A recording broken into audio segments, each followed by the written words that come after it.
عن عبد الرحمن بن عوف رضي الله تعالى عنه قال قال رسول الله صلى الله عليه وسلم إذا صلت المرأة خمسا وصامت شهرها وحفظت فرجها وأطاعت زوجها قيل لها ادخل الجنة من أي أبواب الجنة আল্লাহর রাসূল সাল্লাল্লাহু আলাইহি ওয়াসাল্লাম বলেছেন, যে মহিলা, যেই মা বোন 5 ওয়াক্ত নামাজ নিয়মিত আদায় করবে, 1 নম্বরে 5 ওয়াক্ত নামাজ নিয়মিত আদায় করবে, 2 নম্বরে ওয়াসামাত শাহরাহা, রমজান মাস যখন উপস্থিত হয়ে যায়, রমজান মাসের রোজাগুলো যখন আদায় করবে, ও হাফিজত ফারজাহা, নিজের লজ্জাস্থানকে হেফাজত করবে, 3 নম্বরে নিজের লজ্জাস্থানকে হেফাজত করবে, 4 নম্বর ওয়া আতাআত যাওজাহা, 4 নম্বর নিজের স্বামীর আনুগত্য করবে। এমতো অবস্থায় যদি ওই মহিলা ইন্তিকাল করে, আল্লাহর রাসূল বলেন কাল কিয়ামতের ময়দানে ওই বোনকে, ওই মাকে, ওই মেয়েকে আল্লাহ পাক রব্বুল আলামিন বলবেন উদখুলিল জান্নাহ, ও মা, ও বোন, ও মেয়ে, তুমি জান্নাতে প্রবেশ করো। মিন আই আবওয়াবিল জান্নাতি, জান্নাতের যে 8টা দরজা আছে, ওই দরজার যে কোনো একটা দরজা দিয়ে তুমি জান্নাতে চলে যাও। চিল্লায়া বলেন সুবহানাল্লাহ। আমি এই হাদিসের ব্যাখ্যা নিয়ে আলোচনা করবো ইনশাআল্লাহ। 4টা পয়েন্টের উপর আলোচনা করবো। কয়টা বললাম? চিল্লায়া বলেন কয়টা বললাম? 1 নম্বর কি? 5 ওয়াক্ত নামাজ। 1 নম্বর কি? 2 নম্বর রমজানের রোজা। 2 নম্বর রমজানের রোজা। 3 নম্বর নিজের লজ্জাস্থানকে হেফাজত করা।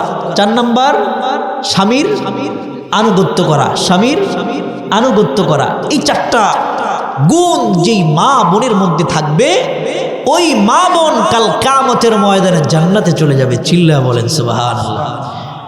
আমি যে আয়াতে কারিমা তেলাওয়াত করেছি, আল্লাহ পাক রব্বুল আলামিন বলেন ومن يعمل من الصالحات من ذكر أو أنثى وهو مؤمن فأولئك يدخلون الجنة ولا يظلمون نقيرا আল্লাহ পাক রব্বুল আলামিন বলেন ওমান ইয়ামাল মিনাস সলিহাতি ওয়া হুয়া মুমিন, যেই কোনো ব্যক্তি, সে নারী হোক বা পুরুষ হোক, মিন যাকারিন আও উনসা, নারী হোক অথবা পুরুষ হোক, সে যদি নেক আমল করে, আমলে সালেহ যদি করে, আর এমতো অবস্থায় যদি সে যদি মুমিন অবস্থায় যদি মৃত্যুবরণ করে, ফাউলাইকা ইয়াদখুলুনাল জান্নাতা, কাল কিয়ামতের ময়দানে আল্লাহ পাক রব্বুল আলামিন ওই নারী অথবা পুরুষকে জান্নাতের অধিবাসী করবেন। চিল্লায়া বলেন সুবহানাল্লাহ। ফাউলাইকা ইয়াদখুলুনাল জান্নাহ, তারা কাল কিয়ামতের ময়দানে জান্নাতে চলে যাবে। ওয়ালা ইউযলামুনা নাকিরা, কাল কিয়ামতের ময়দানে তাদের উপর সামান্য পরিমাণ জুলুম করা হবে না, সামান্য পরিমাণ জুলুম করা হবে না। এই আয়াতের অর্থ হলো, শাব্দিক অর্থ হলো এটা, যে কোনো নারী পুরুষ মুমিন অবস্থায় আমলে সালেহ করে যদি মৃত্যুবরণ করে, তাহলে তারা জান্নাতি হবে। কোনো নারী অথবা পুরুষ আমলে সালেহ করে যদি মুমিন অবস্থায় মৃত্যুবরণ করে, তাহলে সে কোথায় যাবে? জান্নাতে যাবে। যারা বলে যে জান্নাত পাইতে হইলে নামাজ রোজার দরকার নাই, তাদের কথাটা সঠিক না ভুল? তাদের কথাটা সঠিক না ভুল? কিছু আমাদের সমাজে কিছু পীরের মুরিদ আছে, দেখবেন যারা নামাজ রোজার ধার ধারে না, নামাজ রোজার ধার ধারে না। তাদেরকে যদি বলা হয় কেন মসজিদে আসেন না, কেন নামাজ পড়েন না, সত্য কথা কইলে কি আপনারা রাগ করবেন? কথা বলেন, এগুলো বাস্তব কথা না? পীর শব্দের অর্থ কি? ফার্সি শব্দ হাদি, পথ প্রদর্শক। কি পথ প্রদর্শক? মুরব্বী। সুন্দর কথা বলছে, মুরব্বী অর্থাৎ যেই ব্যক্তি পথ দেখাবে, যেই ব্যক্তি কি করবে? সুন্দর সঠিক পথ দেখাবে।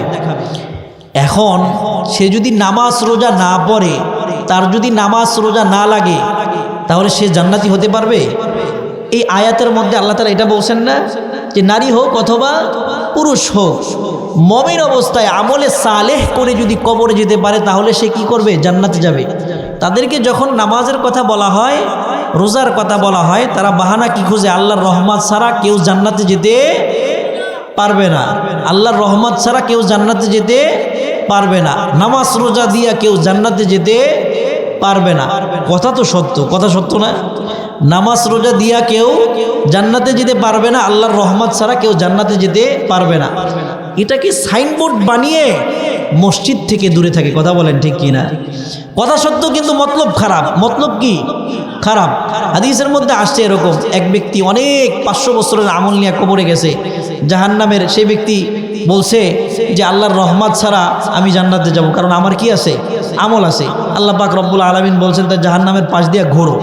জাহান্নামের পাশ দিয়ে ঘুরছে, তো তার এমন পানি পিপাসা লাগছে যে এখন তার পানি না খাইলে রুহু বের হয়ে যাবে। তো দেখতেছে এক ব্যক্তি পানি বিক্রি করতেছে, তো বলছে যে ভাই তোমার পানির দাম কত? 500 বছরের ইবাদত যদি দাও তাহলে আমি তোমাকে কি করব? পানি দিব। তো ওই ব্যক্তি 500 বছরের ইবাদত দিয়ে দিছে, এক গ্লাস পানি দিছে। এখন আল্লাহ পাক রব্বুল আলামিন বলছেন যাও, এখন জান্নাতে যাও। তো এখন তো আর আমলনামা নাই, আছে? কথা তো সত্য যে আল্লাহর রহমত ছাড়া জান্নাতে যাওয়া যাবে না, তাই বলে কি নামাজ থেকে দূরে থাকা যাবে? কথা বলেন, নামাজ থেকে দূরে থাকা যাবে?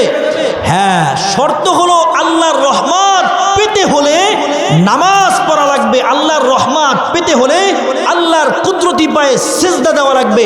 আল্লাহর রহমত পেতে হলে রমজান মাস উপস্থিত হলে রোজা রাখতে হবে। আল্লাহর রহমত পেতে হলে নিজের বিবিকে পর্দায় রাখতে হবে।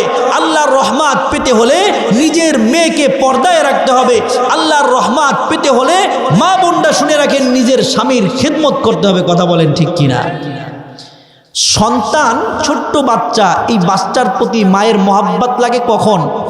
বাচ্চা বলতে পারে না যে আমি দুধ খাবো, এটা বলতে পারে না। ছোট্ট 2 মাসের বাচ্চা, তাকে মা শোয়া রাইখা নিজের কাজবাজ সারতেছে। এই সন্তান যখন কান্না করে তখন মায়ের দিল নরম হয়, মা আয়সা কোলে নেয়। কথা বলেন ঠিক কিনা? তাহলে মায়ের দিল নরম করার জন্য সন্তানের কান্না করা লাগে। কথা বলেন ঠিক কিনা?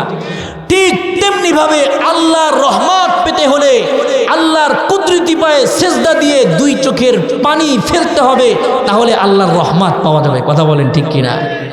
তা আপনি আল্লাহর কুদরতি পায়ে সেজদাই দিলেন না 60-70 বছর জিন্দেগিতে। রমজান পাইলেন, আপনি 70টা রমজান পাইলেন, কোনো রমজানে আপনি রোজা রাখলেন না, বিবিকে পর্দা করাইলেন না, স্ত্রীকে পর্দা করাইলেন না, জিকির আসকারের ধার ধারলেন না, আল্লাহর স্মরণ করলেন না, আর আল্লাহ আপনাকে রহমত ঢাইলে ঢাইলে দিবে? তাহলে কথা বুঝছেন? ক্লিয়ার হইছে? যারা বলে যে আল্লাহর রহমত ছাড়া জান্নাতে যাওয়া যাবে না, সুতরাং নামাজ রোজার দরকার নাই, তাদের এই কথা সম্পূর্ণ বানোয়াট, মিথ্যা, ভুয়া কথা। কথা সত্য হইলেও মতলবটা খারাপ। চিল্লা বলেন ঠিক কিনা? সুতরাং নামাজ রোজার প্রয়োজন আছে কি নাই? কোরআনের আয়াত থেকে দলিল। আল্লাহ পাক রব্বুল আলামিন বলছেন, ومن يعمل من الصالحات من ذكر أو أنثى وهو مؤمن فأولئك يدخلون الجنة ولا يظلمون نقيرا। নারী হোক অথবা পুরুষ হোক, যারা সৎ আমল করবে, ومن يعمل من الصالحات, যেই ব্যক্তি সৎ আমল করবে, নারী হোক অথবা পুরুষ হোক, ইয়াদখুলুনাল জান্নাতা, মুমিন অবস্থায় যদি মৃত্যুবরণ করে, ইয়াদখুলুনাল জান্নাতা, আল্লাহ পাক রব্বুল আলামিন ওই ব্যক্তিকে কাল কিয়ামতের ময়দানে বলবেন, যাও যাও তোমরা জান্নাতে চলে যাও। চিল্লায় বলেন সুবহানাল্লাহ। ওয়ালা ইউযলামুনা নাকিরা, কাল কিয়ামতের ময়দানে তাদের উপর বিন্দু মাত্র জুলুম করা হবে না। সারা জিন্দেগি ভর নামাজ পড়েন নাই, রোজা করেন নাই, সারা জিন্দেগি ভর সুদ ঘুষ খায়া দিন কাটাইছেন, সারা জিন্দেগি ভর মসজিদের ইমাম সাহেবের বিরোধিতা কইরা দিন কাটাইছেন, হক্কানি পীর মাশায়েখ বুজুর্গদের বিরোধিতা কইরা দিন কাটাইছেন, আর মৃত্যুর সময় কালিমা নসিব হবে এটা কোশ্চেন কালেও আশা করা যায় না। কথা বলেন ঠিক কিনা? 60-70 বছরের জিন্দেগি পাইছেন, কোনোদিন আল্লাহর জিকির করেন নাই, কোনোদিন কালিমায়ে তাইয়্যিবা লা ইলাহা ইল্লাল্লাহু মুহাম্মাদুর রাসূলুল্লাহ এটা পড়েন নাই, আর মৃত্যুর সময় গড়গড় করে মুখ থেকে বের হয়ে যাবে লা ইলাহা ইল্লাল্লাহ। এত সহজ না, না এত সহজ না। এটা অভ্যাস করতে হবে, অভ্যাস করতে হবে, মুখের জবানের মধ্যে জিকির জারি রাখতে হবে। তখন দেখবেন মৃত্যুর সময় অটোমেটিক আপনার জবান থেকে বের হয়ে যাবে লা ইলাহা ইল্লাল্লাহু মুহাম্মাদুর রাসূলুল্লাহ। এজন্য আমল করতে রাজি আছি ইনশাআল্লাহ। আল্লাহ পাক রব্বুল আলামিন সকলকে তৌফিক দান করেন, চিল্লা বলেন আমিন। আমি যে হাদিস তেলাওয়াত করেছিলাম, আল্লাহর রাসূল বলেছেন কোন মা বোনের মধ্যে যদি 4টা গুণ থাকে, কয়টা গুণ? 4টা গুণ যদি থাকে তাহলে কাল কিয়ামতের ময়দানে আল্লাহ পাক রব্বুল আলামিন বলবেন উদখুলিল জান্নাতা, তুমি জান্নাতে প্রবেশ করো। মিন আই আবওয়াবিল জান্নাতি, জান্নাতের যেই দরজা তোমার পছন্দ হয় ওই দরজা দিয়ে তুমি জান্নাতে প্রবেশ করো। 1 নাম্বার বলছিলাম নামাজের কথা। 1 নাম্বার ইদা সাল্লাতিল মারআতু খামসা, মহিলারা যখন 5 ওয়াক্ত নামাজ পড়বে, কিন্তু দেখা যায় অনেক সময় দেখা যায় মহিলারা নামাজের ক্ষেত্রে গাফেল হয়ে যায়, সংসারিক কাজ কামে ব্যস্ত থাকে। জোহরের নামাজ কাজা হয়ে যায়, আসরের নামাজ কাজা হয়ে যায়, মাগরিব এশা ফজর নামাজ কাজা হয়ে যায়। অনেক মা বোন অলসতা করে, কথা বলেন ঠিক কিনা? অথচ নামাজের গুরুত্ব, এত গুরুত্ব দিয়েছেন আল্লাহ পাক রব্বুল আলামিন, নামাজের এত গুরুত্ব দিয়েছেন আল্লাহ পাক রব্বুল আলামিন। আল্লাহর হাবিবের প্রতি যত বিধান নাজিল করেছেন সমস্ত বিধানগুলোকে জিবরিল আলাইহিস সালাতু ওয়াস সালামের মাধ্যমে আল্লাহর হাবিবের প্রতি আল্লাহ পাক রব্বুল আলামিন নাজিল করেছেন। কিন্তু শরীয়তে ইসলামের মধ্যে একটা মাত্র হুকুম, যেই হুকুমকে আল্লাহ পাক রব্বুল আলামিন যেই বিধান দেওয়ার জন্য কোনো মাধ্যম গ্রহণ করেন নাই, বরং আল্লাহ পাক রব্বুল আলামিন আল্লাহর হাবিবকে জমিন থেকে আরশে মুআল্লায় উঠায়া মেরাজের রাত্রে সামনাসামনি বসায়া নামাজের বিধান দিয়েছেন। চিল্লা বলেন সুবহানাল্লাহ। তাহলে নামাজের বিধান নাজিল করার ক্ষেত্রে আল্লাহ রাসূল সাল্লাল্লাহু আলাইহি ওয়াসাল্লাম আল্লাহ পাক রব্বুল আলামিন কোনো কি করেন নাই? মাধ্যম গ্রহণ করেন নাই। নামাজ কতদিন পর্যন্ত? বালেগ হওয়ার পরে ধমনীতে যতদিন পর্যন্ত, শিরা উপশিরায় যতদিন পর্যন্ত রক্ত চলমান থাকবে এবং কণ্ঠনালীতে যতদিন পর্যন্ত আওয়াজ থাকবে, শ্বাস প্রশ্বাস যতদিন পর্যন্ত জারি থাকবে, এই নামাজ একজন নারী এবং পুরুষের জন্য ততদিন পর্যন্ত ফরজ। কথা বলেন ঠিক কিনা? ওজর ছাড়া নামাজ তরক করা যাবে না। আল্লাহ পাক রব্বুল আলামিন পবিত্র কালামুল্লাহর মধ্যে বলছেন ওয়া আওসানি বিসসালাতি ওয়াজ যাকাত মা দুমতু হাইয়া। ঈসা আলাইহিস সালাতু ওয়াস সালামের ব্যাপারে, ঈসা আলাইহিস সালাতু ওয়াস সালাম যখন ছোট্ট দোলনায় কথা বলতে পারে না, মারিয়াম আলাইহিস সালাতু ওয়াস সালামকে যখন এই তার গোত্র যখন অপবাদ দিতে শুরু করলো, তখন মারিয়াম আলাইহাস সালাতু ওয়াস সালাম বললেন ফাআশারাত ইলাইহি, ওই যে দোলনা আছে, দোলনার মধ্যে যে শিশু আছে ওই শিশুর দিকে লক্ষ্য কইরা বললেন ফাআশারাত ইলাইহি, ওই দোলনার শিশুর কাছে জিজ্ঞাসা করো, ওই দোলনার শিশুর কাছে প্রশ্ন করো আমি মারিয়াম পবিত্র না অপবিত্র, আর আমি মারিয়াম চরিত্রহীন নাকি চরিত্রবান, ওই দোলনার শিশুর কাছে জিজ্ঞাসা করো। ফাআশারাত ইলাইহি ক্বালু কাইফা নুকাল্লিমু মান কানা ফিল মাহদি সাবিয়া। তার গোত্রের লোকজন বলল, আরে এই সন্তান কিভাবে কথা বলবে? এই সন্তান তো একবারে ছোট্ট দোলনার সন্তান, কিভাবে কথা বলবে? কিন্তু আল্লাহ পাক রব্বুল আলামিনের হুকুমে ওই সন্তান জবান খুলে দিয়েছেন। ওই সন্তান বলতেছে ক্বালা ইন্নী আবদুল্লাহ আতানিয়াল কিতাবা ওয়া জাআলানি নাবিয়্যা। চিল্লা বলেন আল্লাহু আকবার। ক্বালা ইন্নী আবদুল্লাহ আতানিয়াল কিতাবা ওয়া জাআলানি নাবিয়্যা ওয়া জাআলানি মুবারাকান আইনামা কুনতু ওয়া আওসানি বিসসালাতি ওয়াজ যাকাতি মা দুমতু হাইয়া। ওই সন্তান বলতেছে ইন্নী আবদুল্লাহ। ওই সন্তানকে চিল্লা বলেন কে? আর ঈসা আলাইহিস সালাতু ওয়াস সালাম কে? ঈসা আলাইহিস সালাতু ওয়াস সালাম সে দোলনায় থাকতে মায়ের পক্ষে সাক্ষী দিয়েছে, মায়ের পবিত্রতার পক্ষে সাক্ষী দিয়েছে, মা যে চরিত্রবান এই পক্ষে সাক্ষী দিয়েছে। সন্তান বলতেছে ইন্নী আবদুল্লাহ, আমি আল্লাহর বান্দা, চিল্লায়া বলেন সুবহানাল্লাহ। আতানিয়াল কিতাবা ওয়া জাআলানি নাবিয়্যা। আতানিয়াল কিতাব, আল্লাহ আমাকে কিতাব দান করেছেন। ওয়া জাআলানি নাবিয়্যা, এবং তিনি আমাকে নবী বানিয়েছেন।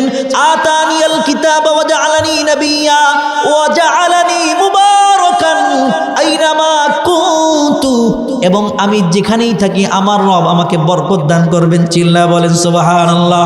এরপরে ঈসা আলাইহিস সালাতু ওয়াস সালাম ছোট্ট অবস্থায় দুনিয়ায় থাকতে যে কথা বলেছেন, ও আওসানি বিসসালাতি ওয়াজ যাকাতি মা দুমতু হাইয়া, চিল্লায়া বলেন আল্লাহু আকবার। ঈসা আলাইহিস সালাতু ওয়াস সালাম বলেছেন, ওই দুনিয়ার শিশু ঈসা বলেছেন, আওসানি বিসসালাহ, আমার রব আমাকে আদেশ করেছেন, বিসসালাতি নামাজের আদেশ করেছেন, ওয়াজ যাকাতি যাকাতের আদেশ করেছেন, মা দুমতু হাইয়া, যতদিন পর্যন্ত আমি জীবিত থাকব আমার রব আমাকে নামাজের আদেশ করেছেন, চিল্লায়া বলেন সুবহানাল্লাহ। সুতরাং নামাজ কতদিন? কথা বলেন। বালেগ হওয়ার পর থেকে মৃত্যুর আগ পর্যন্ত শ্বাস প্রশ্বাস যতদিন পর্যন্ত জারি থাকবে, শিরা উপশিরায় যতদিন পর্যন্ত রক্ত চলমান থাকবে ততদিন পর্যন্ত নামাজ, চিল্লায়া বলেন ঠিক কিনা? তাই নামাজের গুরুত্ব কম না বেশি? নামাজের গুরুত্ব কম না বেশি? হ্যাঁ, এই নামাজ একজন মুমিন আর একজন বেঈমানের মধ্যে পার্থক্য সৃষ্টিকারী বিধান হলো নামাজ। আল্লাহ রাসূল সাল্লাল্লাহু আলাইহি ওয়াসাল্লাম বলেছেন, বাইনার রাজুলি ওয়া বাইনাশ শিরকি আউল কুফরি তারকুস সালাহ, যে একজন মুমিন বান্দার মধ্যে, একজন ব্যক্তির মধ্যে, ঈমানের মধ্যে আর কুফরির মধ্যে ব্যবধান সৃষ্টিকারী বিধান হলো তারকুস সালাহ, নামাজ তরক করা, নামাজ তরক করা। কোন ইমাম বলেছেন, মান তারাকা সালাতা মুতাআম্মিদান ফাকাদ কাফারা। কোন ব্যক্তি যদি, আল্লাহ রাসূলের হাদিসও কোন ইমাম ওইটা বলেছেন যে কোন ব্যক্তি যদি স্বেচ্ছায় যদি নামাজ তরক করে, স্বেচ্ছায় ইচ্ছাকৃতভাবে যদি কেউ নামাজ ছেড়ে দেয়, ওই ব্যক্তি আর মুমিন থাকে না, ওই ব্যক্তি কাফের হয়ে যায়, চিল্লায়া বলেন নাউজুবিল্লাহ। সুতরাং নামাজের গুরুত্ব কম না বেশি? আল্লাহর রাসূল সাল্লাল্লাহু আলাইহি ওয়াসাল্লাম হাদিসে পাকের মধ্যে নামাজের গুরুত্ব সম্পর্কে বলেন, সাহাবায়ে কেরামদেরকে বলতেছেন, আরাআইতুম লাউ আন্না নাহরান বিবাবি আহাদিকুম, ও আমার সাহাবারা, তোমাদের কারো ঘরের দরজার সামনে যদি একটা নহর থাকে, লাউ আরাআইতুম লাউ আন্না নাহরান বিবাবি আহাদিকুম ইয়াগতাসিলু মিনহু কুল্লা ইয়াউমিন খামসা মাররাত, আর ওই ব্যক্তি ওই কূপের মধ্যে প্রতিদিন 5 বেলা গোসল করে। কয় বেলা গোসল করে? এই চিল্লা বলেন, কয় বেলা গোসল করে? 5 বেলা গোসল করে। হাল ইয়াবকা মিন দারিহি শাইউন, তার শরীরে কি কোনো ময়লা থাকা সম্ভব? আল্লাহর রাসূল প্রশ্ন করলেন, যদি কারো ঘরের সামনে যদি একটা পুকুর থাকে, ওই পুকুরের মধ্যে ওই ব্যক্তি যদি দৈনন্দিন 5 বেলা গোসল করে, হাল ইয়াবকা মিন দারিহি শাইউন, ওই ব্যক্তির শরীরে কি কোনো ময়লা থাকা সম্ভব? এবার সাহাবায়ে কেরাম বললেন, লা ইয়াবকা মিন দারিহি শাইউন ইয়া রাসূলুল্লাহ ইয়া হাবিবাল্লাহ, না না, ওই ব্যক্তির শরীরে ময়লা থাকা সম্ভব না, ওই ব্যক্তির শরীরে ময়লা থাকা সম্ভব না।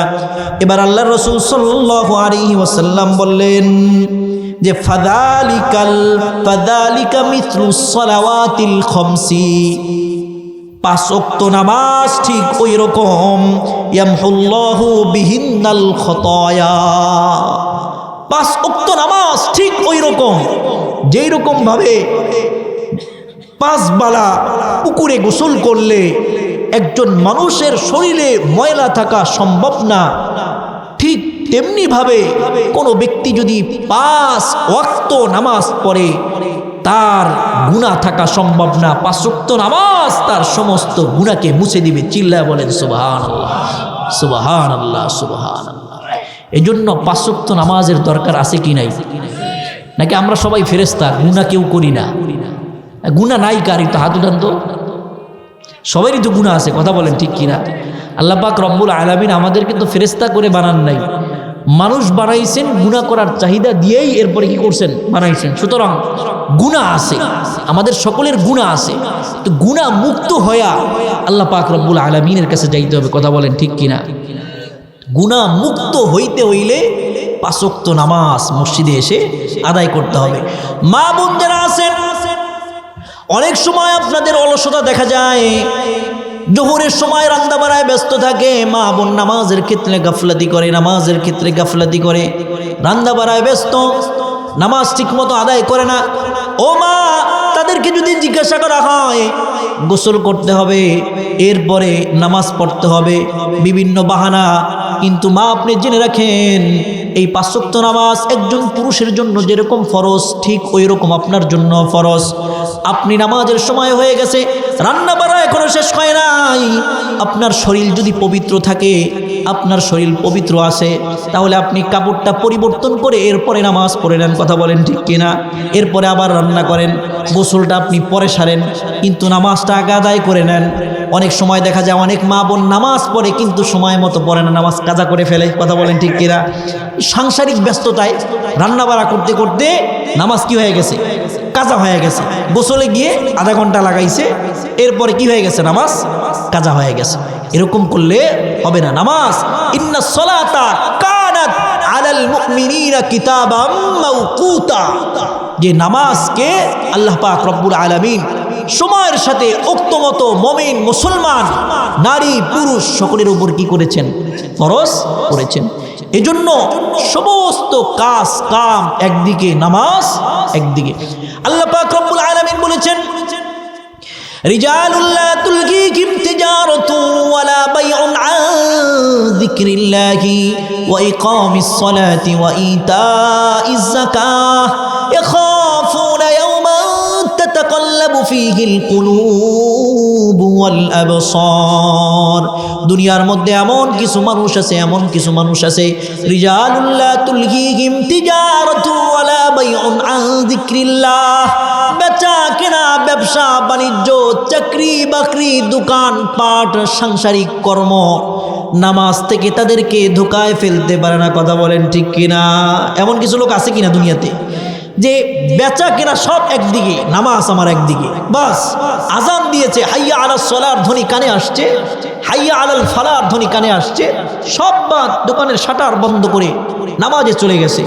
চাকরি করতেছে, কলমে খোঁচা বসাইছে, আজানের আওয়াজ কানের মধ্যে আসছে, হাইয়া আলাস সালাহ, হাইয়া আলাল ফালাহ, আসো নামাজের দিকে আসো, আসো সফলতার দিকে আসো। বাস কলম উঠিয়ে খাতা কলম বন্ধ করে নামাজের জন্য মসজিদে চলে গেছে। কৃষি কাজ করতেছে, কোদালে জমিতে কোপ বসাইছে, হাইয়া আলাস সালার ধ্বনি কানে গেছে, বাস সাথে সাথে কোদাল উঠায়া নামাজের জন্য মসজিদে চলে আসছে। অথবা কাপড় নিয়ে গেছে, কাপড় পরিবর্তন করে আইলে দাঁড়ায়া এরপরে 5 ওয়াক্ত জোহরের নামাজটা বা আসরের নামাজটা সময় মতো আদায় করে এরপরে আবার কর্মক্ষেত্রে লিপ্ত হয়েছে। কথা বলেন ঠিক কিনা? মা বোনদেরও এরকম গুণের অধিকারী হওয়া দরকার, যে সমস্ত সংসারিক কাজ একদিকে, আমার নামাজ একদিকে। কথা বলেন ঠিক কিনা? নামাজকে প্রাধান্য দিতে হবে। ছোট্ট বাচ্চার কারণে নামাজ পড়তে পারেন না, এই বাহানা কাল কিয়ামতের ময়দানে আল্লাহ পাক রব্বুল আলামিনকে দিলে হবে না। আল্লাহ, স্বামী জালেম ছিল, নামাজ পড়তে পারি নাই, নামাজের গুরুত্ব নাই, সংসারে এই কাম ছিল, আল্লাহ পাক রব্বুল আলামিন তখন ফেরাউনের স্ত্রীর দিকে দেখায় দিবেন যে দেখো, ফেরাউনের স্ত্রী থেকে তো তোমার স্বামী বেশি কাফের ছিল না। কথা বলেন ঠিক কিনা? ফেরাউনের স্ত্রী আনা রব্বুকুমুল আ'লা, আমি তোমাদের সবচেয়ে বড় রব দাবি করছে। তার ঘরে থাইকা বিবি আসিয়া আল্লাহ পাক রব্বুল আলামিনের জান্নাত দেইখা এরপরে মৃত্যুবরণ করছেন। কথা বলেন ঠিক কিনা? আল্লাহ পাক রব্বুল আলামিন কোরআনের মধ্যে তার নাম বইলা দিয়েছেন, তার সে যেই কথা বলছে, যেই দোয়া করছে, ইয ক্বালাত রব্বি বিনি লি ঈদাকা বাইতান ফিল জান্নাহ।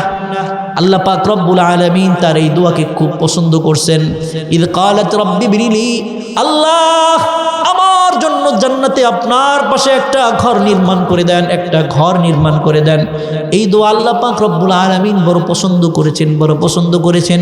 কোরআনে এই আয়াতকে আল্লাহ পাক রব্বুল আলামিন স্থান দিয়েছেন, এবং কাল কিয়ামতের ময়দানে আল্লাহ পাক রব্বুল আলামিন বিবি আসিয়ার জামাই ফিরাউনকে দেখায় দিবেন যে তোমার স্বামী তো এই ফিরাউন থেকে বড় কাট্টা কাফের ছিল না, তোমার স্বামী তো মুসলমান ছিল, তার ঘরে থাইকাও কেন তুমি আমি আল্লাহর বিধান পালন করতে পারো না? চিল্লা বলেন ঠিক কিনা? এই জন্য মা বোন যারা আছেন 5 ওয়াক্ত নামাজ পড়বেন ইনশাল্লাহ। হ্যাঁ, আমরাও 5 ওয়াক্ত নামাজ পড়বো।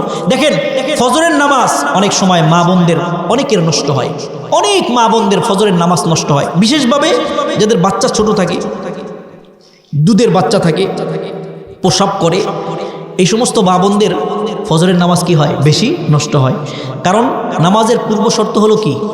পবিত্রতা অর্জন করা। নামাজের পূর্ব শর্ত কি? পবিত্রতা অর্জন করা। আল্লাহ আল্লাহ আল্লাহ, অনেক মা বোন কিন্তু ঢিলাকুলুপি ব্যবহার করে না, কথা বলেন ঠিক কি না? প্রসাবের পরে যে পানি ব্যবহার করতে হয় এটা অনেকেই জানেই না। বাথরুমের পরে যে 3টা ঢিলা ব্যবহার করা সুন্নাহ, এটা অনেক মা বোন এটা করেই না। চিল্লায় বলেন নাউজুবিল্লাহ। আপনি ঢিলাকুলুপ ব্যবহার না করলে আপনার হাতের যে খাবারটা খাইলো, এই খাবার খাইয়া আপনার স্বামী যদি ইবাদত করে, ওই ইবাদত আল্লাহর কাছে কাজে আসবে? কথা বলেন। ওই ইবাদত ওইভাবে গ্রহণযোগ্য হবে না। একটা ঘটনা শোনাবো, কথা বলেন, একটা ঘটনা শোনাবো। দেখেন কিতাবের মধ্যে আসছে একজন বুজুর্গ আল্লাহওয়ালা ব্যক্তি জায়নামাজ নিয়ে নদীর পাড়ে গেছে। নদীর পাড়ে গিয়ে জায়নামাজ বিছায়া নামাজ পড়ে আসছে। পানির উপর জায়নামাজ বিছাইছে, জায়নামাজ বিছায়া নামাজ পড়ে আসছে। খুব আনন্দের সাথে বাসায় ফিরে আসছে। বাসায় ফিরে এসে স্ত্রীকে বলতেছে, জানোনি আমি আজকে কি করেছি? স্ত্রী বলে, কি করেছেন? বলতেছে, আজকে আমি অমুক নদীর তীরে গিয়ে নদীর মধ্যে জায়নামাজ বিছিয়ে নামাজ পড়ে আসছি, কিন্তু আমার জায়নামাজ ভিজে নাই, আমার জায়নামাজ ভিজে নাই। এবার স্ত্রী হাইসা দিছে, স্ত্রী হাইসা দিছে। ওই স্বামী বলতেছে, কি ব্যাপার, এত বড় একটা কারামত প্রকাশ করলাম আর তুমি হাইসা দিলা?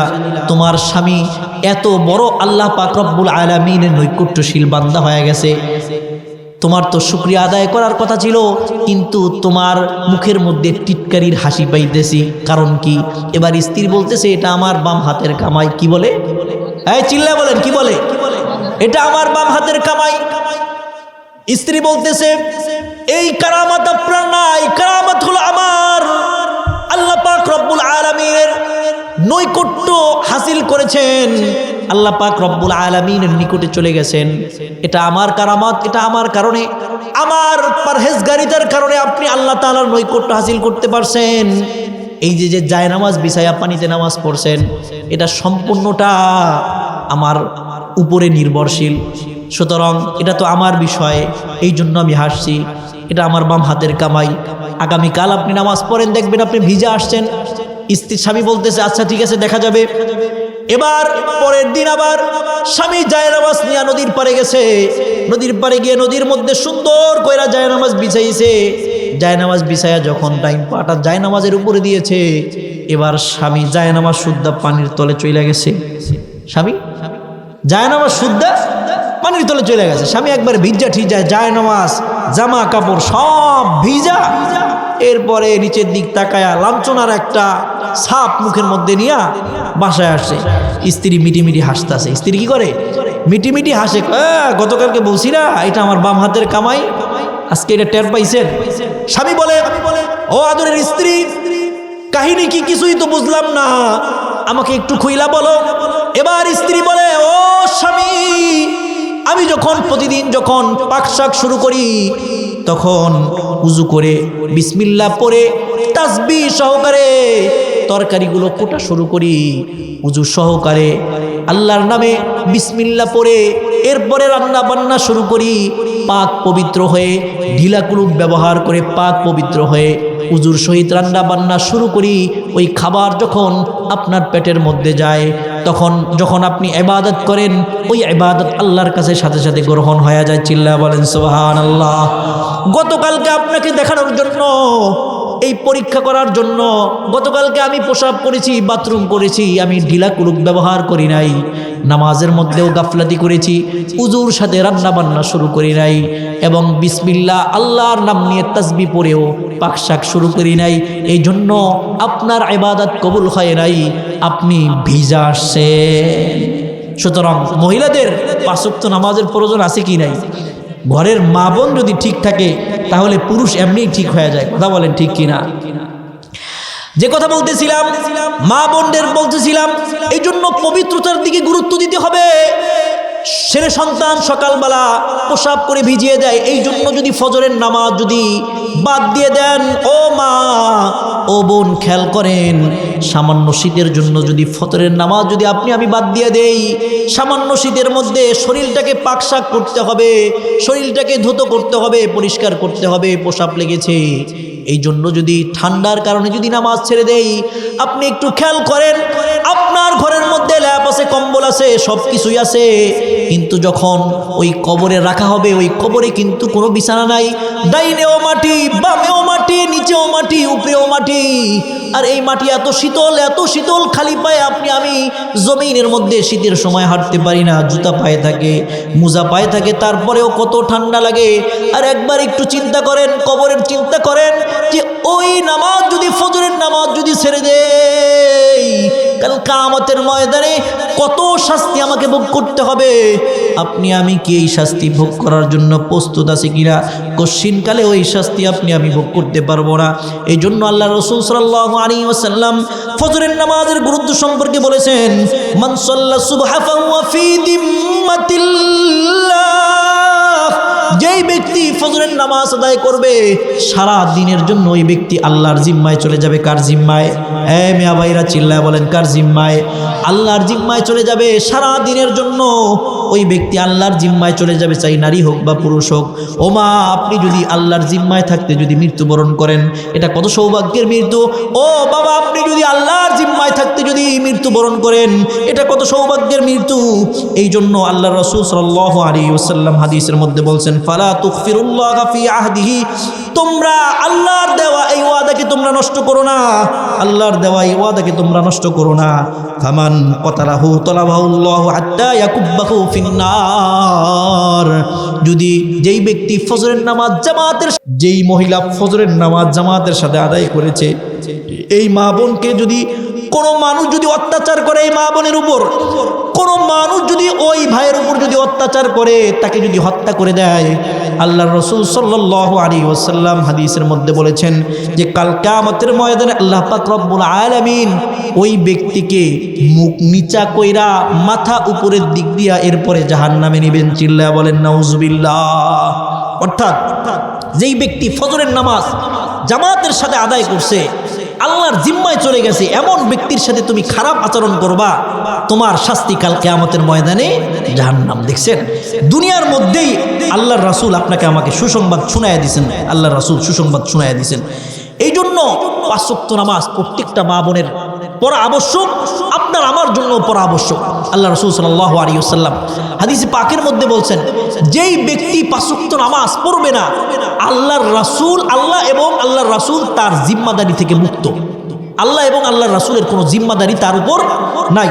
হাদিসের মধ্যে আসছে, আল্লাহ রাসূল বলেছেন, ক্বালা রাসূলুল্লাহি সাল্লাল্লাহু আলাইহি ওয়াসাল্লাম, লা তাতরুক সালাতান মাকতুবা মুতাআম্মিদান, তোমরা কেউ নামাজ, পাঁচ ওয়াক্ত নামাজ ইচ্ছাকৃতভাবে তরক করো না।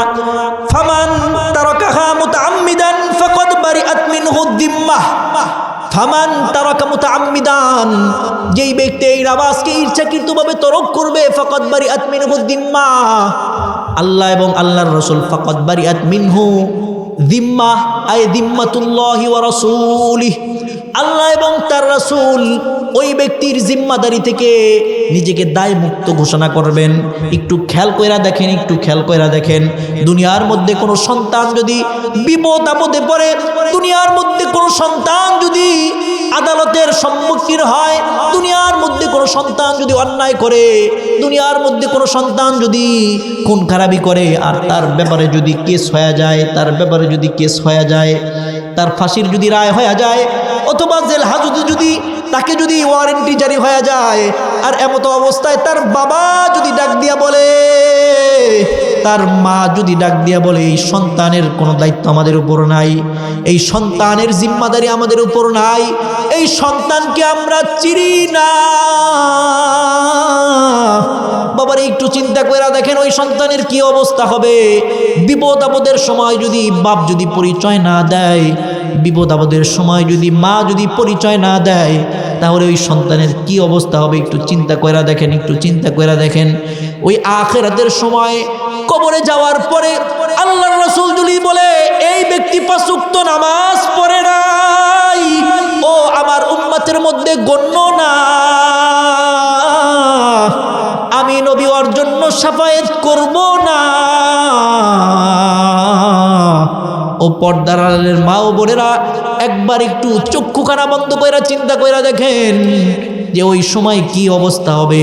আল্লাহ পাক রব্বুল আলামিন পবিত্র কালামুল্লাহর মধ্যে বলছেন, ওমান আ'রাদা আন যিকরি ফাইন্না লাহু মাঈশাতান দানকা ওয়া নাহশুরুহু ইয়াওমাল কিয়ামাতি আ'মা ক্বালা রাব্বি লিমা হাশারতানি আ'মা ওয়া ক্বাদ কুনতু বাসীরা ক্বালা কাযালিকা আতাতকা আয়াতুনা ফানাসীতাহা ওয়া কাযালিকাল ইয়াওমা তুনসা।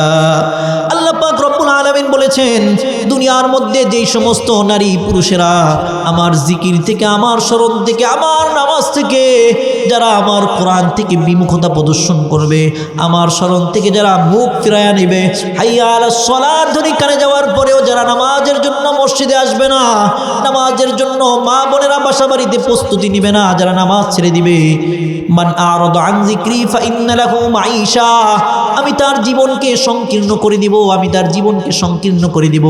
ফাইন্না লাহু মাঈশাতান দানকা ওয়া নাহশুরুহু ইয়াওমাল কিয়ামাতি আ'মা, কাল কিয়ামতের ময়দানে ওকে আমি অন্ধ করে উঠাবো।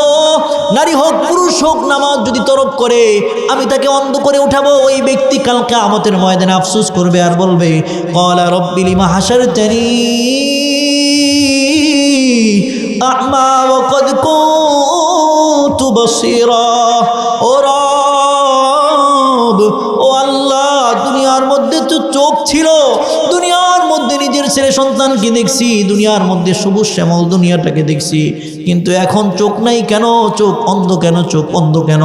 আল্লাহ পাক রব্বুল আলামিন বলবেন, ও বান্দা, দুনিয়ার মধ্যে তোমার কানে আমার আওয়াজ গেছে, আমার আজান গেছে, তোমার কানে কোরআনের আওয়াজ গেছে, তোমার কাছে আলেম উলামারা দ্বীনের দাওয়াত পৌঁছাইয়া দিছে, নামাজের দাওয়াত পৌঁছাইয়া দিছে, কিন্তু তুমি মুখ ফিরায়া নিছো, তুমি অন্ধের মতো ব্যবহার করেছো। ওয়া কাযালিকাল ইয়াওমা তুনসা, দুনিয়ার মধ্যে যেইভাবে তুমি আমাকে ভুলে গেছো, দুনিয়ার মধ্যে যেইভাবে আমার কুদরতি পায়ে সিজদা দাও নাই, দুনিয়ার মধ্যে যেইভাবে আমার জিকির আজকার করো নাই, দুনিয়ার মধ্যে আমার কোরআনকে বুকে নিয়া জবান দিয়া কোরআন খুইলা তিলাওয়াত করার সুযোগ হয় নাই, তুমি 24 ঘন্টা আমি দিয়েছিলাম। তোমার দুনিয়ার মধ্যে তুমি তোমার স্বামীকে সময় দিয়েছো, তুমি তোমার ছেলে সন্তানকে সময় দিয়েছো, তুমি তোমার শাশুড়িকে, মা বোন ভাই ব্রাদার সকলকে সময় দিয়েছো, কিন্তু তুমি সময় দাও নাই আমি আল্লাহকে। তুমি দোকানপাটকে সময় দিয়েছো, চাকরি বাকরিকে সময় দিয়েছো, ক্ষেত খামারকে সময় দিয়েছো, সাংসারিক কাজে সময় দিয়েছো, কিন্তু সময় দাও নাই আমি আল্লাহকে। আমি আল্লাহকে যেহেতু ভুলেছিলা, ওয়া কাযালিকাল ইয়াওমা তুনসা, আমি আল্লাহ পাক রব্বুল আলামিন তোমাকে ভুইলা গেলাম, তোমাকে ভুইলা গেলাম, খুব কঠিন মুহূর্ত হবে। এই জন্য আল্লাহর হাবিব সাল্লাল্লাহু আলাইহি ওয়াসাল্লাম বলেছেন, মান সাররাহু আইয়ালকাল্লাহ গাদান মুসলিমা ফালইউহাফিজ আলা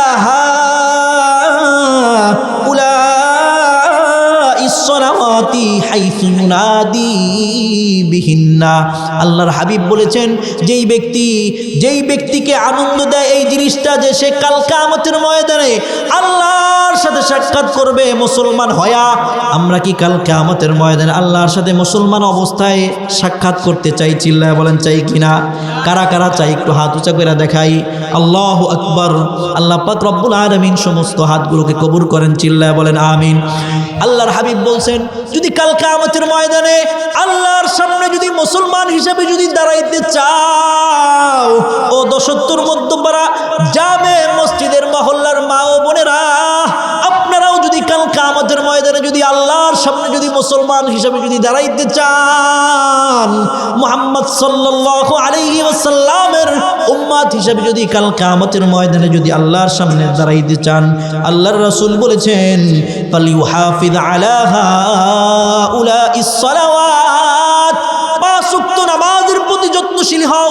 হাইসু ইউনাদি বিহিন্না, যখন তোমাদেরকে নামাজের জন্য ডাকা হয়, মুয়াজ্জিন যখন ফজরের সময় আযান দেয়, আসসালাতু খায়রুম মিনান নাওম,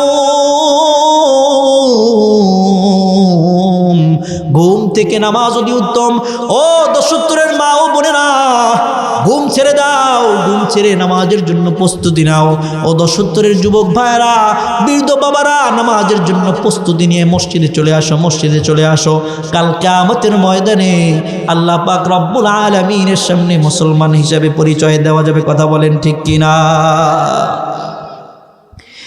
এই জন্য আল্লাহ রাসূল সাল্লাল্লাহু আলাইহি ওয়াসাল্লাম আরেক হাদিসের মধ্যে বলেন, হাদিসের মধ্যে আসছে রবিআতু ইবনে কাব আল আসলামী থেকে বর্ণিত, তিনি বলেন কুনতু আবিতু মা রাসূলিল্লাহি সাল্লাল্লাহু আলাইহি ওয়াসাল্লাম, আমি কোনো এক রাতে আল্লাহর রাসূল সাল্লাল্লাহু আলাইহি ওয়াসাল্লামের সাথে রাত্রি যাপন করলাম। ফাআতাইতুহু বিউদুইহি ওয়া হাজাতিহি, আমি আল্লাহর রাসূলের উযুর পানি আইনা দিলাম এবং তার প্রয়োজন যা যা লাগে আমি সব কিছু পূরণ করে দিলাম। ফাকাল আলী, আল্লাহর রাসূল আমার উপর খুশি হয়ে গেলেন। আল্লাহর রাসূল খুশি হয়ে বললেন, সাল ও কাব, রবিআতু ইবনে কাব, তুমি চাও আমার কাছে কি চাইবা? আমি আল্লাহর রাসূলকে উযুর পানি আইনা দিলাম। আল্লাহর রাসূলের প্রয়োজন মিটাইয়া দেওয়ার পরে আল্লাহর রাসূল খুশি হয়ে বললেন, ও রবিআতু ইবনে কাব, তুমি চাও চাও আমার কাছে কি চাইবা, আমার কাছে কি চাইবা? এবার রবিআতু ইবনে কাব বলে, ফাকুলতু আসআলুকা মুরাফাকাতাকা ফিল জান্নাহ, আল্লাহর রাসূল দুনিয়ার কোনো কিছু চাই না, আমি চাই কাল কিয়ামতের ময়দানে আপনার সাথে যেন জান্নাতে থাকতে পারি। চিল্লায়া বলেন সুবহানাল্লাহ। কি চাইছেন? দুনিয়ার কোনো সম্পদ চান নাই, দুনিয়ার কোনো মান মর্যাদা চায় নাই। আল্লাহর রাসূল বলছে, ও রবিআতু ইবনে কাব, চাও চাও, আমি তোমার প্রতি সন্তুষ্ট হয়ে গেছি, তুমি কি চাইবা? এবার ওই সাহাবী বলতেছে, আল্লাহর রাসূল, আমি আপনার কাছে চাই কাল কিয়ামতের ময়দানে জান্নাতে যেন আপনার পাশে থাকতে পারি। চিল্লায়া বলেন সুবহানাল্লাহ। এবার আল্লাহর রাসূল বলতেছেন, আওয়া গায়রা যালিক, আরো কিছু চাও? ওই সাহাবী বলতেছে, কুলতু যালিক, না আল্লাহর রাসূল, আমার চাওয়া একটাই, কাল কিয়ামতের ময়দানে যেন আপনার সাথে যেন জান্নাতে থাকতে পারি, আমার চাওয়া একটাই। এবার আল্লাহর রাসূল বললেন, তুমি যদি কাল কিয়ামতের ময়দানে যদি জান্নাতে যেতে চাও, আমার সাথে যদি জান্নাতে থাকতে চাও, ফাআইন্নি আলাইয়া, ফাআইন্নি আলা নাফসিকা বিকাথরাতিস সুজুদ। চিল্লা বলেন সুবহানাল্লাহ। ফাআন্নি আলা নাফসিকা বিকাথরাতিস সুজুদ, বেশি বেশি সিজদা করে তুমি আমাকে সাহায্য করো। সুবহানাল্লাহ। তার মানে বেশি বেশি নামাজ পড়লে, পাঁচ ওয়াক্ত নামাজ নিয়মিত আদায় করলে, বেশি বেশি সিজদা দিলে কাল কিয়ামতের ময়দানে আল্লাহর রাসূলের জান্নাত পাওয়া যাবে। সুবহানাল্লাহ, সুবহানাল্লাহ। যে কথা বলতেছিলাম, তাহলে নামাজ আমাদের পড়তে হবে। কথা বলেন ঠিক কিনা? কোরআনের মধ্যে আসছে, আল্লাহ পাক রব্বুল আলামিন বলছেন, আনিল মুজরিমিন, কাল কিয়ামতের ময়দানে মুজরিমদেরকে জিজ্ঞাসা করা হবে, মা সালাকাকুম ফি সাকার, এই সাকার নামক জাহান্নামে তোমাদের কোন জিনিস প্রবেশ করাইলো? তারা বলবে, ক্বালু লাম নাকু মিনাল মুসাল্লিন। ৭০-এর মা ও বোনেরা, চারটা জিনিসের কথা বলছিলাম, মনে আছে? মা বোনদের সহজ জান্নাতে যাওয়ার সহজ উপায় কয়টা? চারটা। এক নম্বরটার ব্যাখ্যা চলতেছে, নামাজ ৫ ওয়াক্ত। তো ওই জাহান্নামীরা বলবে, তাদেরকে জিজ্ঞাসা করা হবে যে সাকার নামক জাহান্নামে তোমাদেরকে কোন জিনিস প্রবেশ করাইলো? তারা বলবে, ক্বালু লাম নাকু মিনাল মুসাল্লিন। কাল কিয়ামতের দিন তারা বলবে যে আমরা দুনিয়ার মধ্যে নামাজি ছিলাম না। এই নামাজ না পড়ার কারণে সাকার নামক জাহান্নামে আমাদের প্রবেশ করতে হয়েছে। চিল্লায় বলেন নাউজুবিল্লাহ। এই জন্য ৫ ওয়াক্ত নামাজ পড়তে আমরা রাজি আছি ইনশাআল্লাহ। হাদিসের মধ্যে আসছে, এই ৫ ওয়াক্ত নামাজ যেই ব্যক্তি পড়বে কাল কিয়ামতের ময়দানে, এই নামাজ তার জন্য দলিল হবে, এই নামাজ তার জন্য নূর হবে, এই নামাজ তার জন্য কাল কিয়ামতের ময়দানে আলো হবে। চিল্লায় বলেন সুবহানাল্লাহ। একটা ছোট্ট একটা হাদিস শোনাই। আল্লাহর রাসূলকে জিজ্ঞাসা করছে, আল্লাহর রাসূল, কাল কিয়ামতের ময়দানে তো অনেক নবীর উম্মতেরা থাকবে, তা আপনার উম্মতকে আপনি দেখে দেখা জান্নাতে কেমনে নিবেন, শাফায়াত করে কেমনে নিবেন? কঠিন প্রশ্ন না? কথা বলেন, কঠিন প্রশ্ন না? যে আপনার উম্মতকে আপনি চেহারা দেখে কেমনে চিনবেন? কারণ আল্লাহ রাসূলকে আমাদেরকে দেখছে, সাহাবায়ে কেরামদেরকে দেখছেন, আমাদেরকে কি দেখছেন? আল্লাহ রাসূল আমাদেরকে দেখেন নাই। কে বলে দেখছে? কে বলে? আল্লাহ রাসূল আমাদের দেখছে? আল্লাহ রাসূল দেখেন নাই। তাহলে কেমনে কাল কিয়ামতের ময়দানে আমাদেরকে চিনবেন? হ্যাঁ, হাদিসের মধ্যে আসছে আল্লাহর রাসূল কাল কিয়ামতের ময়দানে আমাদেরকে চিনবেন এই সিজদা দেওয়ার কারণে। যেই অঙ্গগুলো আমাদের চমকাইতে থাকে, যেই অঙ্গগুলো সিজদায় ব্যবহৃত হয়, উজুর মধ্যে যেই অঙ্গগুলো ব্যবহৃত হয়, ওই অঙ্গগুলো কাল কিয়ামতের ময়দানে জল জল জল জল কইরা জ্বলতে থাকবে। চিল্লায়া বলেন সুবহানাল্লাহ।